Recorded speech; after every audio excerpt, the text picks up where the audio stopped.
यंदाच्या T20 विश्वचषकात भारत आणि पाकिस्तान यांच्यातील सामना पुन्हा एकदा रंगणार असल्यानं क्रिकेट विश्वात प्रचंड उत्सुकता निर्माण झाली आहे. काही दिवसांपूर्वी या सामन्याबाबत अनिश्चितता होती, मात्र ICC यजमान देश आणि संबंधित क्रिकेट मंडळादरम्यान झालेल्या चर्चेनंतर अखेर हा बहुप्रतीक्षित सामना निश्चित झाला आहे. त्यामुळे चाहत्यांमध्ये उत्साहाची लाट उसळली.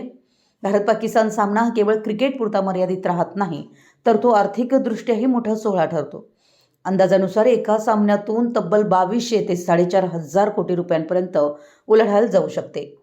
या कमाईत सर्वात मोठा वाटा TV आणि डिजिटल प्रसारण हक्काचा असतो. दोन्ही देशातील तसेच जगभरातील प्रेक्षक संख्या लक्षात घेता या सामन्याचं प्रसारण दर विक्रमी पातळीवर पोहोचतात. जाहिरातींच्या दरांमध्येही प्रचंड वाढ दिसून येते.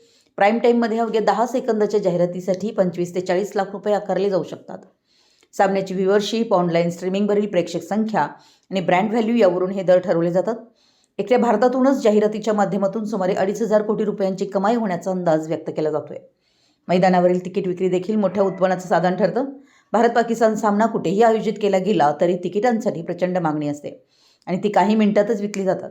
तिकिटांचे दर तर इतर सामन्यांच्या तुलनेत अधिक असले तरी चाहत्यांचा उत्साह कमी होत नाही. याशिवाय सामन्याच्या निमित्तानं संबंधित शहरातील हॉटेल्स, पर्यटन आणि वाहतूक क्षेत्रालाही मोठा फायदा होतो. सामना असलेल्या दिवशी हॉटेल्सचे दर मोठ्या प्रमाणात वाढतात आणि एका रात्रीचं भाडं लाखाच्या घरात जातं. विमान प्रवासाचे दरही दुपटी-तिपटीने वाढतात. त्यामुळे केवळ क्रिकेट बोर्डांनाच नव्हे तर स्थानिक अर्थव्यवस्थेलाही या सामन्याचा मोठा आर्थिक लाभ होतो.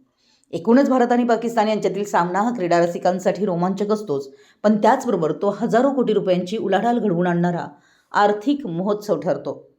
मुंबई प्रतिनिधी, मराठी यस न्यूज.